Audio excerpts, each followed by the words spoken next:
To- Welcome to the Gateway, your compass through the magical waters of spirit communication, broadcast live from United Public Radio Network 107.7 FM New Orleans. I'm your host, C.L. Thomas. Tonight I am in Austin, Texas, and tomorrow I'm going to visit a special place. I think it's called Paranormal Museum. It's a haunted museum here, and one of my friends runs it. And so tomorrow night I plan on going over there to get a private viewing of his haunted objects. It should be really fun. So I have some sad news for tonight. I had a special guest, Raven Wolf. Unfortunately, she couldn't make it tonight. So I have another guest. Her name is Michelle Desrochers, and we are going to talk about some haunted paranormal locations and why are we drawn to such locations. So Michelle, welcome to the show. Hello, how are you? I'm good. I'm a little stressed tonight, but Aw, not good to be stressed for a few minutes before your show starts, that's for sure. Well, the stress started actually at 3 a.m. this morning with trying to get on a plane, and Oh, just one thing after another was happening. And here I am in Austin putting together this show, and yeah, it's going to be good, right? you know it's going to be fantastic. I mean, I don't know why, but it's all good. But thank you for having me. It's a pleasure to be here. Thank you for filling in. Oh, So, no problem. you know everything about the paranormal. You've been in it for a really long time, and you run your own show. You've been on television. You just done it all, right? Yes, I've been very fortunate in this field. I mean, know everything. I don't think we ever know everything in this field because it changes so much. And I think everything varies based on situation, location, history, the people who are involved, the spirits that are involved. But it's a learning experience and it's a journey that just continues. Let me rephrase that. Okay, so you know everything that we know in this field to date, Okay. Okay, practically. we can go with that. Yes, I'm pretty versed in a lot of things, I guess. Only because I completely believe in learning. And I remember meeting Lorraine Warren one time and her saying to me, and it's always something that stuck with me, you know, and it was a matter of just goes, keep learning. We're all students. We will always be students. Never stop learning. And I've always made it a point of learning something every single day pertaining to many different Yeah. fields. And it's just what keeps it exciting and it keeps us evolving. It kind of blows the expert thing, I guess, kind of out of the water to me because I feel like this field changes so much. I just Mm, don't feel like anybody can be an expert at one thing in this field because of the way it changes. I don't know. 100%, 10 times plus. I don't believe in experts. I think media labels people as experts. Yeah. I've been called an expert and I've tried graciously to back out of that and say, no, no, no, but it's a creative control thing. And you tend to become labeled Right. um, when you do things like that. So no, not an expert. Never pretend to be an expert. You'll always hear me say I'm a student, and And that's the that's way a it good is. way to look at it, you know. Well, how did you even get started in this in the first place? What's your story? For me, I've always had paranormal experiences. I come from a family of mediums. It's been going on for so my first earlier recollections, I was probably, I don't know, 3, 4-ish, and seeing spirits. And I was very fortunate because it was never deterred in me. It's really difficult as a child if you don't have anybody that believes you, because I feel like that's where, kids tend to get in trouble, right? They're afraid to Mhm. talk. So I Yeah. didn't have that. My mom was really great because her family saw stuff and they had experiences forever. My father never talked about it until later on in life. He says, "Oh, yes, I've had experiences." Well, thanks for that, making me feel like it was always the house settling. But, it's just, but so I was seeing a lot of different things early on. My mom would show me pictures, of family members that have passed away, and I would be able to say, "Oh, yes, this is who the man I saw," for example. So it snowballed from that point on because I had abilities, and because it was not deterred to me, I was able to grow with it and ended up with, you know, all kinds of things that came in, very malevolent, something came in. But now in hindsight and all my wisdom and learning, I think that some of that could even have been, um, you know, ET experiences. As I've Oh, come to wow. learn, they go hand in hand, and, a lot of those paranormal experiences I can sort of look at, "Okay, this could have been extraterrestrial," because a lot of experiences in my family with that, definitely something paranormal, and it could be me going through puberty. Part of it is just projecting a heck of a lot of energy Mhm. out and just wreaking havoc on the household. And that's like a famous paranormal thing, a teenage girl going through puberty calling up spiritual activity. Why do you think that is? I think it's because, especially for females, we're such emotional creatures, and we tend to be like our emotions sort of run amok. And I feel that can attract things to that sort of energy. Women going through menopause actually have reported some of the same sort of activity. So my daughter went through it and she would say, "Okay, you know what? Like there's stuff going on in the house." I'm going, "Stop it. I know if we had something in the house. It's you. Stop it." And she'd move all kinds of things. Like, statues would move around on the table and things like that, like very heavy things. It'd be just like, so I know when we project our energy, like psychokinesis, we project that out. We're very powerful. And I think sometimes it's hard for people to give themselves credit enough to think that we are powerful individuals that can create Mhm. incredible activity. Sometimes it's easier to think that there's something really malevolent there or something very Right. powerful that's taking control of your space. Right. And it's really we have to learn to control our own emotions and things like that. But Absolutely. when you were a kid, I had a lot of similar experiences growing up too. I was able to I was seeing grandparents and things like that. They would show me pictures and I was able to tell who it was and just different things happened throughout my life. But there was a period in high school where I kind of just set it aside because I was focused on education and other things. Did that happen to you at some point and then you went right back to it? Um, I kind of thought it was pretty cool in the early ages, like, you're this preteen and things are happening and you're trying to be all brave. I was a pretty fearless kid and I was a real dumb kid too. So I don't know which one came first, but I'd have friends come over and all this stuff would happen and be, yeah, I live here, yes. But I got away from it. I think when I was finally able to get a handle on the more malevolent stuff, I just went on with my life. You know, Mhm. I had a government job, which, people were just like, "What, you work for the government?" Yeah, I did. Yeah. So you have to be normal. You don't want to, can't be a weirdo working for the government. And, it has to be like a weirdo incognito. You have to be hide and keep that stuff private. But Yeah, anyway, that's kind of um, what I do now, but I don't right. work for the government.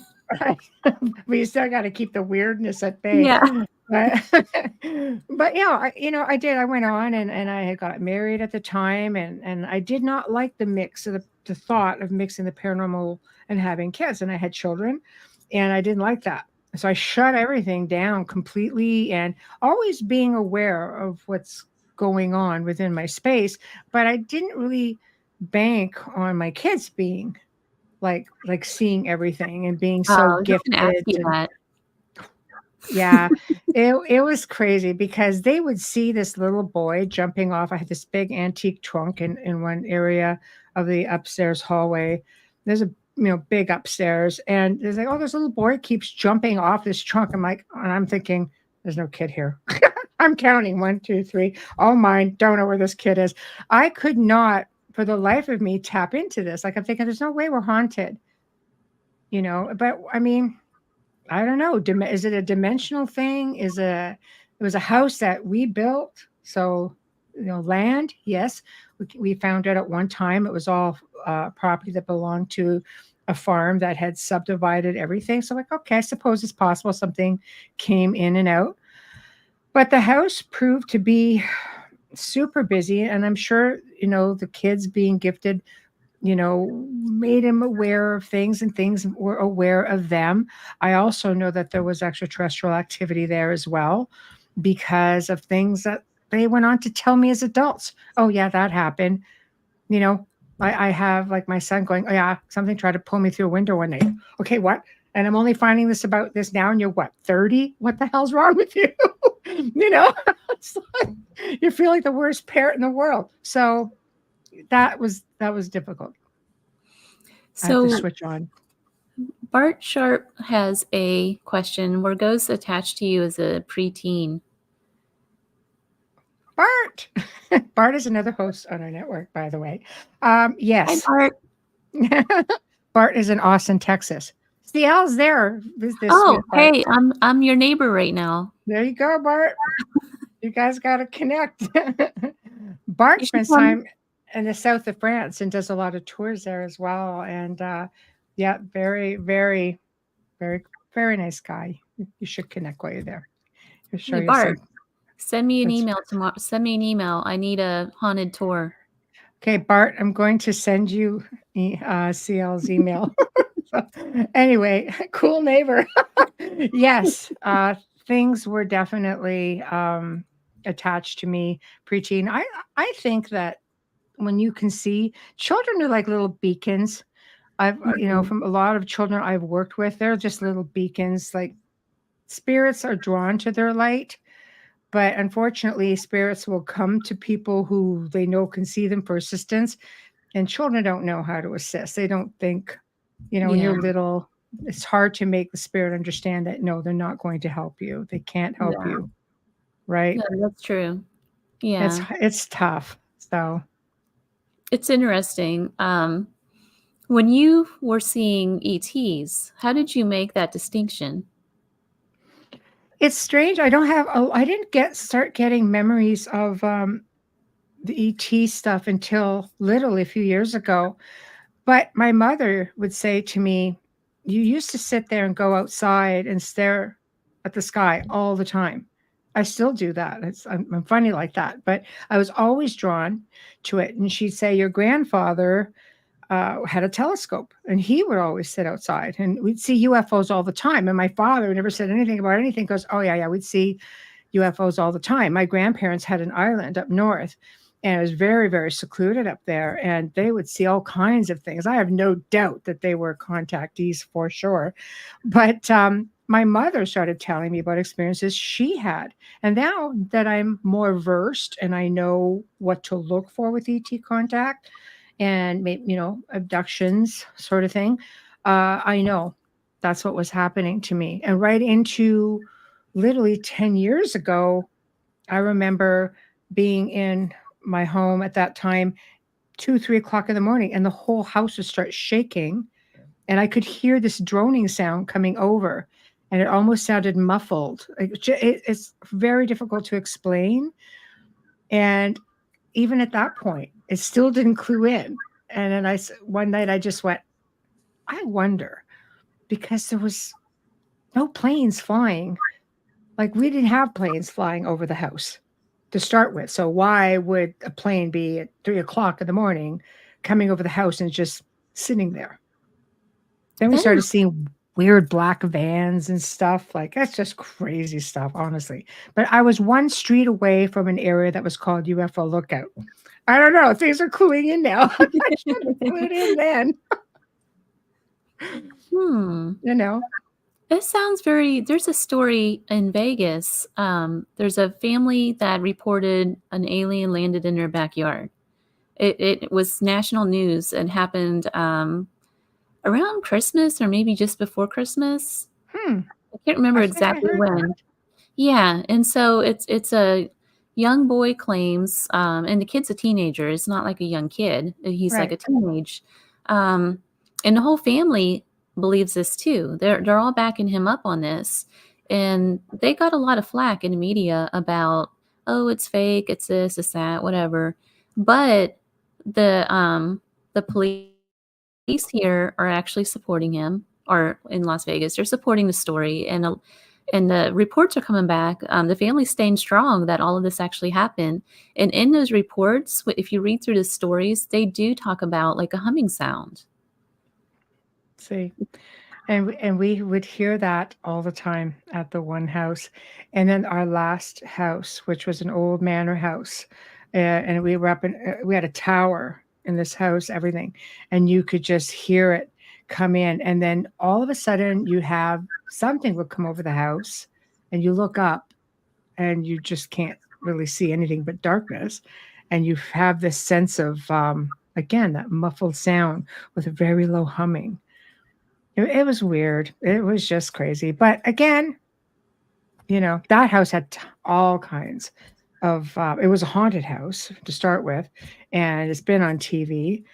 And, we had people film there all the time. I have filmed there, often, and never disappointed.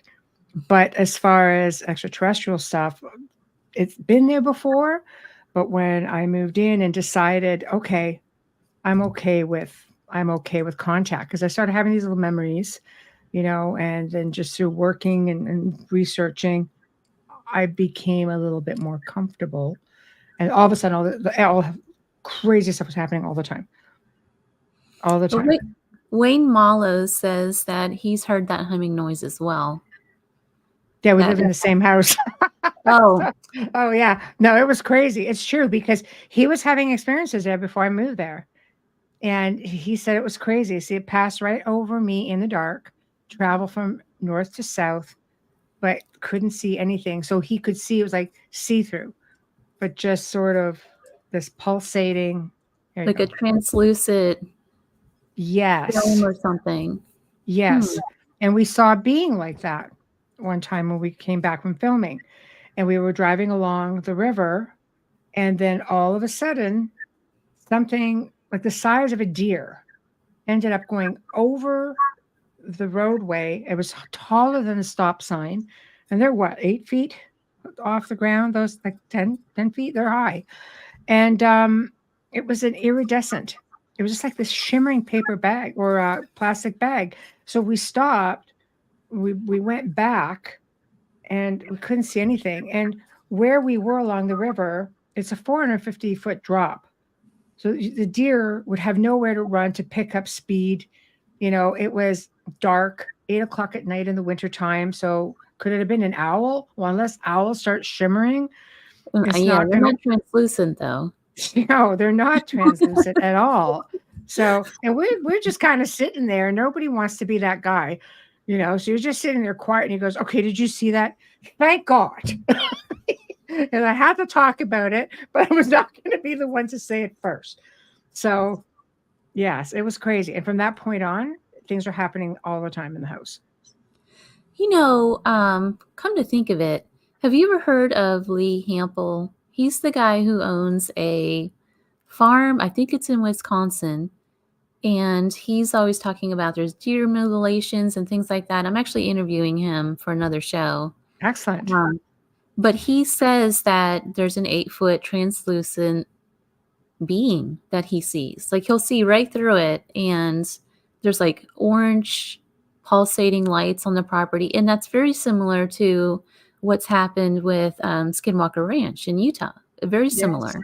And Stardust Ranch, I believe, also big Yeah. on alien activity. They're out there. I mean, they sound like the light beings are very tall, and we've had them in the house, very heavy-footed, considering that they're supposed to just be able to glide. Some of them are very noisy, but be curious. Be curious. Love to see that show, because I'm sure it's very interesting. I love to hear stories from other contactees, because it just helps you put together the pieces of the puzzle. Yeah. And it's very connected to the paranormal, very connected. I'm gonna definitely have to get him on the Gateway as well. But Yes. his story is incredible. He talks about, and he's got photos of this stuff. Of Wow. actual like deer mutilations and all kinds of stuff is happening on. It's like Skinwalker Ranch in Wisconsin. It's Wow. crazy. That is crazy. Wow. I love it. I'll make sure I'll tune in, even if I'm driving. So I'll listen. you mentioned that there's stuff that you look for to determine if it's a contact or not. What's your list? What's the Uh, criteria? oh, with ET. Mhm. It's tough because it's so similar to the paranormal, which is why I think maybe I didn't recognize it early on.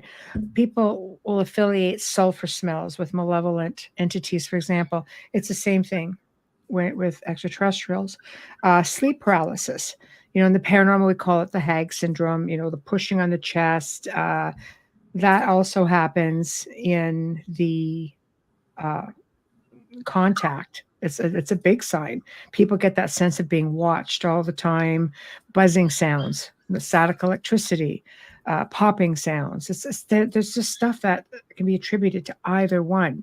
So, first time there was ever an experience in the house, it was a huge flash of light that came way up on, like, this was like the top floor next to the tower, and there was nothing across the street but a church, and we were lined up with the roof of the church. Like, there's no way car headlights. I mean, I'm logical. I look at all of that, and no way. So this light came in. I'm wide awake, and it went into the adjacent ensuite, hit the mirror, bounced back out, and I just sat there going, "What the hell was that?" Right? So you give your head a shake, and I go to the window. I don't see anything. I was like, okay, okay. But it was all in line. Maybe a week or two later, for me saying, okay, okay, I think I'm comfortable with this.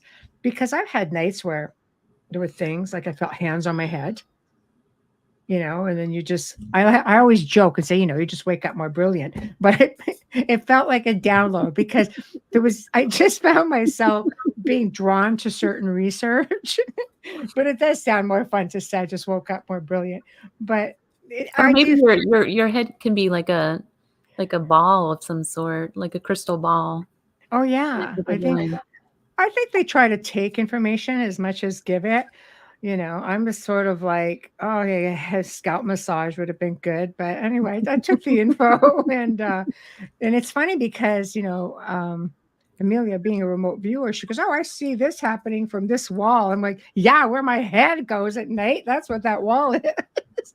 So it was interesting, but so there was a lot of validations with that. And then one night, not long after that, I was settling in to go to sleep, and I'm just lying there getting comfortable, and it's pitch black, and but there's a light that comes through, the window, the curtains. It's just they're not like it's like more of a sheer. It was warm. It was the summer, so I had the sheers open and the window open, and I look, and there's a gray. And I mean, it was close enough I could touch it and I could see it. And I just looked at it and went, nope. And I just rolled over. Not tonight. Not tonight. I have a headache. No, I just said nope. And in my mind, I'm going, I'm just not feeling this tonight. And it started being like this. And I would have other contactee friends say, they're very respectful. If you don't want to, don't worry about it, but just, you have to just look at them and say something. I said, I did. I said, nope. And that was the end of it. But after that, I could feel them coming into the room, and I could hear shuffling around. And it's hard. You're in a haunted house. It's notoriously haunted. All kinds of people have stayed there and have had incredible experiences. So you start questioning, what am I really hearing? But then I just finally said, okay, you know what? I'm just going to fall asleep first. And then I don't really care. So, and that's pretty much how I left it. So I know I'm a peculiar one, but I think everybody in the paranormal world is. So if you really look at it, and it's so weird how paranormal people tend to find each other. Yes. For whatever reason. We always find I could be at a convention with 1,000 people at it, and that one person that can see ghosts will gravitate toward me. And then, and I don't even talk about stuff at work at all. Right. And we'll find ourselves talking about it just out You of the do. blue. I It's like think a we let magnet. off a vibe. It's so weird. But on the flip side too, why are we so drawn to these haunted houses in places? Oh boy, I think you can look at that from two different standpoints. I mean, for those of us who research it, we want that experience. Everybody's looking for the $1 million experience. Is it a fear factor, or it's a bit of a rush maybe if you have that experience? For me, it's just like question everything. So if I can come up with something that leaves me being able to further research, I'm excited because there's nothing definitive. That's for sure. Right. I don't think there's anything really definitive where you can definitively say this is a ghost or this is, whatever the case may be. So being able to research is cool. But let's say you're somebody who's never had an experience, you're not a researcher. I find they just want the experience. Like, that's why I think places have all of these big tour groups that you can go to, ghost walks or Mhm. haunted locations having big events. You're there, you're with a whole bunch of other people of like mind who are there trying to experience the same thing with you. Like, Yeah. I will only stay in haunted places when I travel. I've traveled many incredible parts of the world, and I want an old place if possible. I want the experience. I feel comfortable in places that are haunted. Why? I don't even have an explanation. I've stayed in places that I didn't think were haunted, and I wake up to something whispering my Yeah. name, That's and I'm happened kind of a like, lot of times. Mhm. right? It seems to So be the places that you least expect too, sometimes. So, yes, note like a to new stay everybody out there. Yeah. hotel, right? You don't expect Right. anything to be there. But yeah, Sometimes the most haunted place that you can ever go to is not on the paranormal radar it's true. for everyone out there. It's true. But I mean, if you think about it, we share space with a whole other all these other dimensions. So our things just, as Joe would say, dimensional bleed through. I used to always razz him, dimensional bleed through. I was like, I'm so tired listening to it. But I have to give it to him because it's definitely a very strong possibility It that is. It it's what is. could be happening, right? And I think people are quick to jump to something that is more supernatural as opposed to something that's maybe more quantum or metaphysical. Like there's so many. I mean, even looking to ourselves for activity creation. Like, I mean, your psychokinesis, you can create footsteps, you can create doors opening and closing, you could do all Mhm. of that. Then there are other things that defy explanation. We had a film crew filming a show at the manor house we had, and there were coins coming from the ceiling. Never dropped coins for us. We're like, what the hell is that? We've never seen this ever. you know, they caught it on camera coming down midair. That And I'm sounds just like like, a Bell Witch thing. That's right. exactly what happened with the Bell Witch. So, well, you know what? Amp it up to silver dollars or something. I don't know. I mean, she's dropping dimes. Come on now. You can do better than that. But you know, but it was an experience. Again, though, we were like, okay, we have no explanation for that because we've never experienced anything like that. So where does that come from? Sounds a bit like, like the Philip experiment. It's Yeah, like it a does. I don't know, but it never happened after that. Now there's a very gifted medium that was on the show that they were filming. It wasn't one of my shows by any means. So he really gifted. We're friends to this day. So I don't know if it was something that he was projecting or maybe the spirits were trying to get his attention, throwing him a couple of shekels. I don't know, but it never happened before and it never happened since. So There is one place that you've been to that I wanted to ask you about, and it's the most haunted forest in the world. oh And you boy. spent some time there. I did. Hoyabatsu. Yeah. The Haunted Forest of Romania. It did bump up to the most haunted forest in the world. You've also been, so I it's nice have, to be able yes. to communicate to someone who knows exactly what I'm talking about. You could visualize it, and I mean, we spent a bit of time in Romania and we went through there. It was a night of a supermoon. Everybody kept saying, "Oh, you just want to go and get the energy from the supermoon." I'm like, no, I just want to get my ass out of there at freaking 2 o'clock in the morning. And I want to see my way 4 kilometers down the mountain, you know? So, but anyway, it was always a good chuckle. And it did. That supermoon lit up the entire circle that was on the very Oh, top of this mountain. And it was just like somebody switched the lights on. We got there earlier in the day, and I had a little nap out in the circle because I just wanted to just get a sense for what was there. It was very quiet, and we're sure we saw a spirit in a cart, a man in a cart, old cart, and horses go by, and we were looking, and he's looking at me, I'm looking at him, I'm going, I'm just going to walk up to him and poke him. I just do that. And then I just want to make sure you were real. I figured I could get away with it, but he wasn't smiling. He was a bit gruff. So we were looking at him kind of going, okay. But as he drove away, we got up and we looked to see where he was going because we were curious to see if there was a homestead up there, anything. And he was just gone. Just like, he just and disappeared. And he was that's just gone. that's what happens up there is Yes. things just will appear and then they disappear just like that. They do. They do. And I Mhm. didn't want to know a lot about the forest when we went. I studied it more afterwards and found out it was, the Bermuda Triangle and that it was under a no-fly zone. Even though the airport was close by, they could not go over the mountain. You heard this constant. Did you hear that droning sound that was Yeah, continuously that going? vibration. Yes, Oh my I God. did. Can we say vortex, portal, something? And I come to learn that, you know, working and learning about ley lines and vortexes, natural vortexes, that the trees will react a certain way and get all crooked and bent out of shape. And that energy and that vibration, the frequency, all of it makes them react. And they just get all crooked and their power spots will do that to trees and such plants so anyway it was crazy. There was a lot of things that happened that night, and it would be a whole show just to talk about everything. I mean, I think I sent you the information for your perusal just to look Yeah. at and go, Yes. Jesus, that is the most detailed I had ever done because I had to give literally play by play.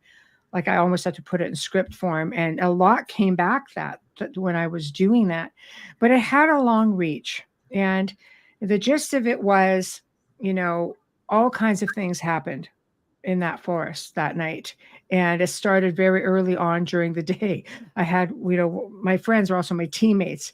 So, and she's Romanian and she was out there and she goes, I'm just going to go around. I'm going to do these recordings. I'm like, okay, just you might want to watch that corner because there's just something going on. It's festering in the back. She goes, okay. So all of a sudden she's there. She's going, yeah, it feels very heavy here.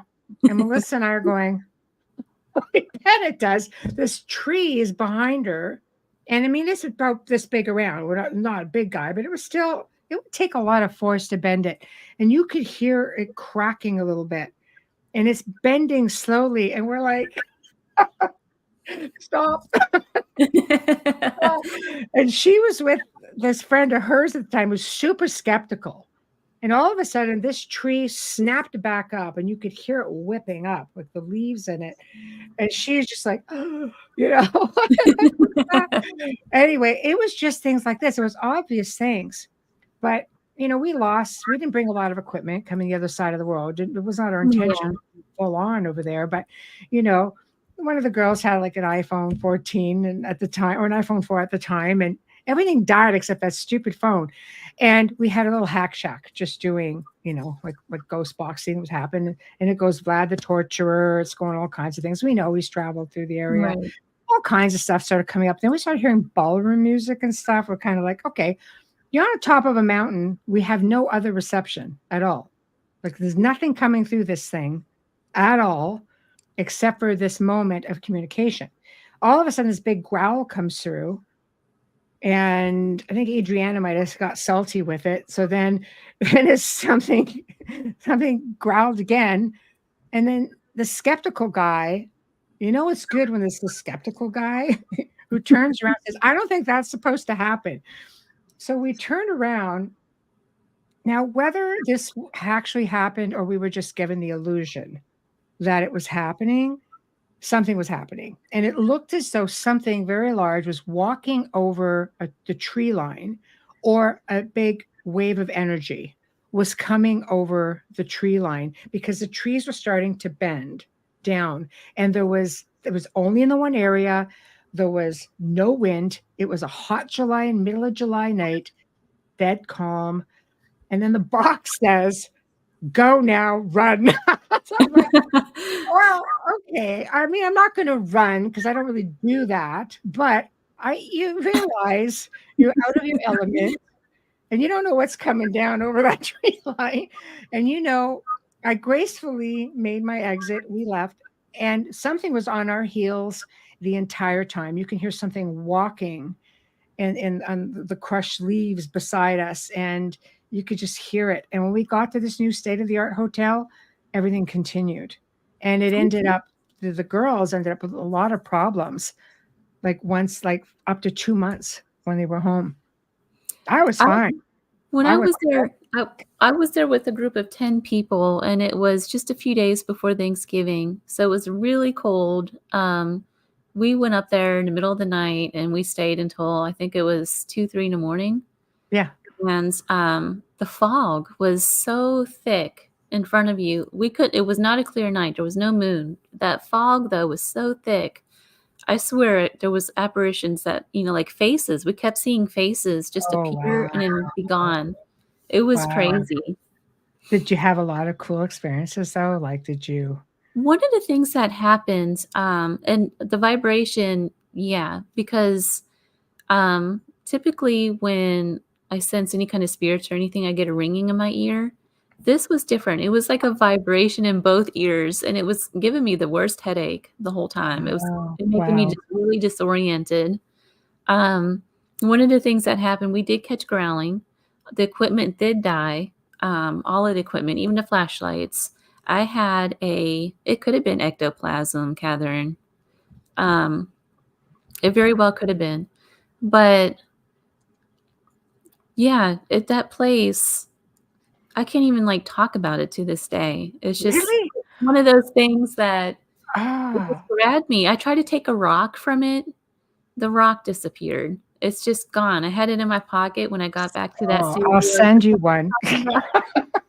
I've got soil. I've got all kinds of stuff from there. Part of the trees, branches. Oh, you took part of the trees? Dang straight I did. Of course I did. It's me. I go all that way for nothing. No, I Well, usually tend to I take soil from everywhere I go one and of the stuff. things I did see was, there's a lot of witches that live in that area, and they Yes, yes. practice in that forest. I kept seeing their altar stuff everywhere. Yes, yes. We It saw was that as everywhere. well. We saw like fire pits and things like that. You Mhm. could see where they were. Yeah. I think you have to have a healthy respect for it. It commands it from you, and Mhm. fool yourself and think that you can go in there and conquer this place. You can't. No. People Mm-mm. feeling the feeling of disorientation is a real big one there. People see UFOs all the time. Residents there have captured UFOs over it in balls of light. Because I mean, it's handy with Adriana being Romanian, so she grew up, so they're very communicative with her. And that's what I found interesting about the box, is that they were speaking in Romanian, and I said, "Can you please speak in English because I don't understand." Even though she was translating, and then they went da, like da, which is yes, and then they said yes. So it makes you realize that there's not really much of a language barrier, because or someone came through, stepped in, and said yes, and communicating. And that's when it started communicating in English. But it does command a lot of respect. It I does. love the place. But I had just like, I like really haunted places. So I went in with a whole lot of respect, and I gave that respect to the spirits who were trying to assist us, to say, "Go now, run, just go," because they've been trying to warn us going through a little bit. A couple of little messages have come out, and out of respect for their assistance, I said, no, that's fine. We'll go. And boy, the walk down was a heck of a lot faster than the walk up. Let me tell you. But I did not expect them to have such a long reach. Like the hotel was just beautiful, state of the art hotel. You go in, you can't even turn lights on unless you put your card in the wall. Mhm. Everything goes up. I mean, it was brand new, but you could see the forest from there, and there were so many things going on. I mean, two shows were made about our experiences there. One being the forest itself, and the one being everything that happened in the hotel room that night, because there were two different rooms, two different floors. We were all experiencing things, and literally the stuff that went on with them, the other side of the world. They gave away a rock as a memento to someone who wanted one, and that person ended up having a lot of problems. Really? See, I was wondering about that. It's funny because when I picked up the rock, one of the guys I was with, it was James Anito of all people. He goes, "Yeah, you shouldn't take that rock." Right? Yeah, don't do that. No, I know.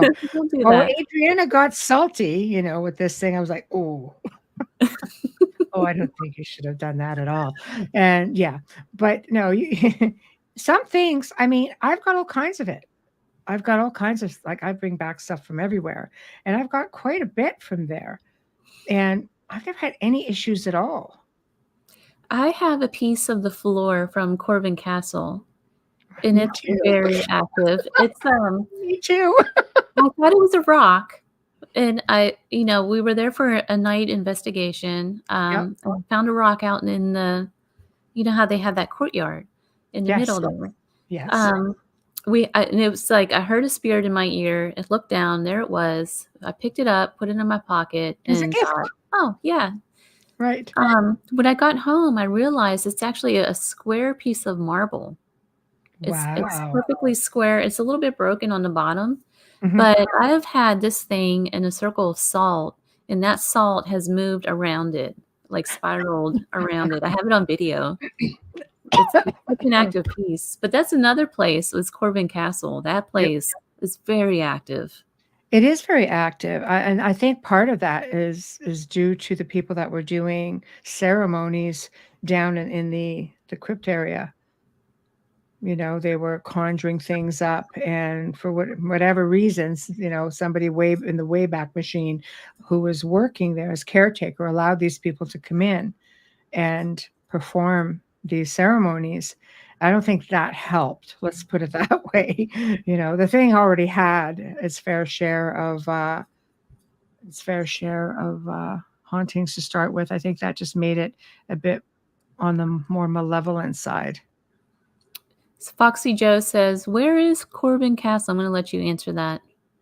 Oh, that is an oh, why am I drawing a brain fart? It's some people will know it as what's like it's so I am drawing a blank. I'm going to do That that. So Hondu guy, what is his it's name? yeah, John here it Hunden? is. It's actually called. It is Corvin Castle, also known as the Hunyande Castle, but it's in Hunan. Hundora. It's Hundora. I'm gonna put up a picture, okay? So give me one moment. Save the image. I want you guys to see what we are talking about here. So let me see if I can go grab it and show it to you guys. This castle Uh, is amazing. If you ever get a chance to go to Romania, make sure you get to this castle. oh my And God. They'll recognize it. Sorry, I don't mean to interrupt. I'm gonna put it up now. the Okay. basement she's referring to has it's actually engraved in the wall of the stretching wheel, and it's a wheel where they would torment people, Yes. like prisoners and stuff. Yes. It's beautiful though. I mean, you come in right in and off this bridge over here. I don't know if they can see it from here, but they come in right off of here, and it's stunning. If I would have been more prepared for this, I would have had pictures up to show you guys. But it's just incredible. There are places like this all over the world, and that's part of the fun of traveling to these incredible ancient places. It's just you immerse yourself in the history. And I don't think I've ever been any place, overseas that I haven't had some kind of an experience. Whether it's just Mhm. walking around, a little bit of tapping. I mean, there's something. But then again, I purposely go to these places, even places I did not expect to have an experience. Has been a surprise, but Pennsylvania is incredible. I Yeah, love what are you talking Pennsylvania. about? Foxy Joe, what's the angry Pennsylvania has some of the most haunted places in America. Pennsylvania is it's probably one of my most favorite states for that. I know. I know. It's, I grew up there in Pittsburgh, so Have you gone to the it's Knickerbocker Hotel I have, in yes. Leadville? A very, very dear friend owns it. Peg Really? I didn't know Knickerbocker, that. very dear friend. I've been there many times, on a more social level. And my one of the first nights I was there, my friend Adriana, my Romanian friend. So we're staying in one room up in one of the apartments, right? You know, the one up on the second floor. There's an apartment Mhm. to the right. And I get up in the morning, like first off, we were hearing things all night, like bang, bang, bang, bang, bang. I'm like, what the heck is that? Well, I found out the closet across the hall from that room used to be the honeymoon suite. Ugh. So I'll leave that right there because this is a family show. But anyway, yes. So there was that. And the next No, morning, ghosts weren't getting it on, were they? yes, I'm thinking so because it was a bam, bam, bam, bam, bam. I'm going, this is ridiculous. Right across from the door. So anyway, I was like, okay. So she goes, well, that was the old honeymoon suite. It's been renovated. I'm like, well, somebody didn't get the memo. Anyhow, so I got up early the next morning and I went downstairs to have a tea with Peg. And Adriana comes in and she goes, why would you just leave the chair in the middle of the, like, this is, remember, morning time, right? In the middle of the room for me to trip over. I'm like, why would you think I would do that? First off, no, I did not do that. Something or someone had pulled the chair up and put it on in like facing the corner of the bed. So like I was just sitting there watching her because there's a Mm. face right onto the corner of the bed. So I'm like, I, as much as think it's a great idea, cannot take the credit for it. So that was that. That's another place that delivers. I've never been there without an experience happening. Well, Pennsylvania has a lot of little pockets everywhere. Just because a place isn't in Europe doesn't mean it's not haunted. I'm just gonna throw that out there. But Exactly. I mean, Europe is every time I go there, I come back just a completely different person, it seems like. It's true. I don't It's know. true. But I think There's just there's something about just it. the energy there is different. It's old. If you're a like if you are a lover of history and architecture and culture, and I'm all of those things. To me, the paranormal is just a very small part of all of that. I don't go on Mhm. vacations to do research. I think, Romania we had fun with.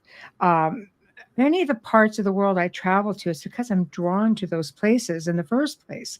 So if you're drawn there, there has to be something more to start with, at least for me. I always say I leave a piece of myself everywhere I go. I love being in the mountains. I spent time in the Carpathians. I loved being there. I love mountains. Must have been like Mhm. a mountain man or something in one way. I love the mountains, people. And I did the same when I was in Scotland, spent time in the Highlands, and when I was in south of France, I'm thinking I was so close to the Pyrenees, so close, but just not enough time. So I think you just have to follow, I say follow your heart, but follow that urge to be in a specific place. When I go to the US, I've been to many places in the US. Pennsylvania is still by far one of my most favorite states, if not my most favorite. It's very pretty, and she said she's 7 hours northeast of Pittsburgh.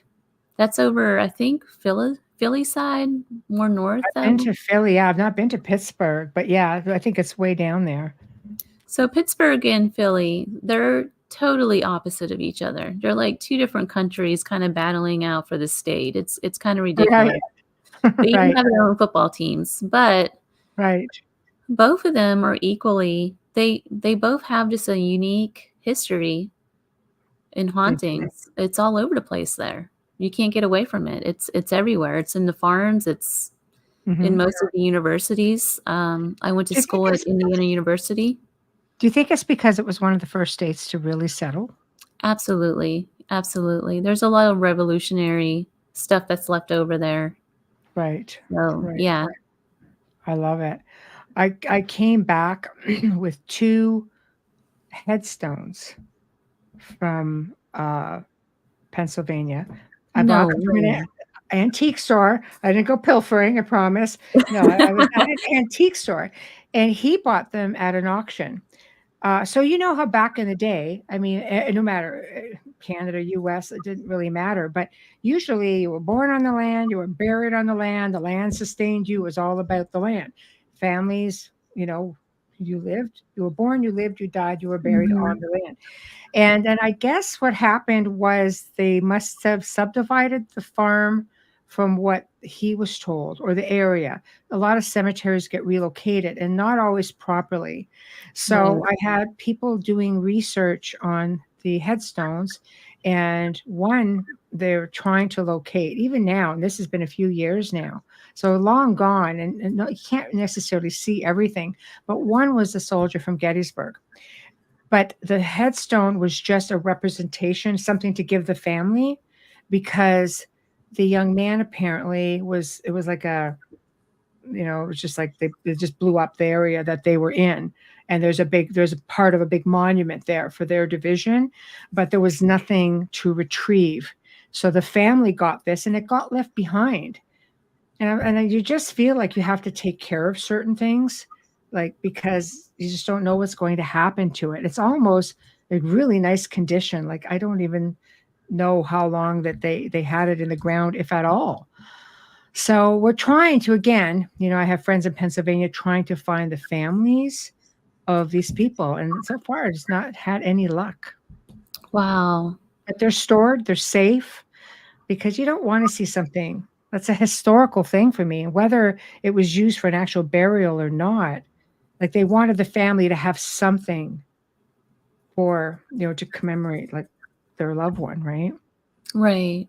I think that the other thing with Pennsylvania too, you have to respect the idea that, it wasn't necessarily one of the starting cities, it was more rural. So people coming out from overseas, they were coming from Germany, they were coming from Ireland, and Yes. they were bringing all their own cultures. And then on top of that, you had Native American bands there. So you had all of Yes. these different, and then the German. If you look up Appalachian witchcraft, there's a lot of that there too with the Pennsylvania Dutch. Yes. Look that up, Yes. Foxy Joe. You'll like that. Oh, It's really yes. interesting. Yes. Yes. Right, all the way back to vampirism. Some of the best vampire tales Yes. come out of the East Coast of Canada and the United States, because they just come in depending on which part Mhm. of Europe they came in from. But that's Right. that's what makes it that much more fun. I mean, Yeah. that's where some of the Halloween traditions came from. Not pumpkins, but what turnips? Turnips. They don't make very nice pumpkins, but the idea was we adopted it, and I'm glad, it's a very cool part of Halloween. It's very hard to carve them. I've tried. Oh, have you? Yeah. Yeah, you're right, they're pretty thick skin for sure. But I love it, though. I love it. I love all of those ancient traditions, and you just see it in all the places that you visit. You see traces of it everywhere. Michelle, it's already 9 o'clock. I Can you know. believe I it? believe it. I know. Just flew by. I knew it would. Wow. So where can people find you and follow you? Well, I mean, the best place to find me, I guess, is I mean, I'm pretty much everywhere, but find me on Wednesday and Thursday night on the Outer Realm Radio, right here on this network, 9 p.m. Eastern. And we have all kinds of cool guests. In fact, Ciel, that's how we know each other, because she was a guest Yes. on our show. And that's pretty much all I'm doing now. I've retired from film. I've had a lot of people ask me about that, and I don't do it. I'll do the occasional documentary, and that's it. I spend more time behind the scenes working on consultation for different things, which I really enjoy a lot more. But I don't answer much on social media, because I get over 100 messages a day there. I can't keep up with that. So I apologize in advance. I'm not being one of those people that just refuses to talk or connect with people, it's just hard with all the social media. So please email me, and you can do that at Michelle Desrochers contact at gmail.com. That would be the easiest way. All right. Well, Michelle, thank you so much for coming in and chatting with me on this hour. For those listeners out there, please keep my guest, Raven Wolf, in your thoughts and prayers. She did have an emergency tonight, and she's apparently in the ER. So I just got a text message about that. So if you could, please work your good magic for her. But in the meantime, Michelle, thanks again. You've been listening to The Gateway, your portal to the unexplained, the mythical, and otherworldly, broadcast live from the United Public Radio Network, 107.7 FM New Orleans. Find me online or on social media to find out the latest that I've been up to. I'm releasing a new art show coming up. It'll be on my website at www.clthomas.org. Until next time. Good night. Thanks for having me on. Nice meeting you all.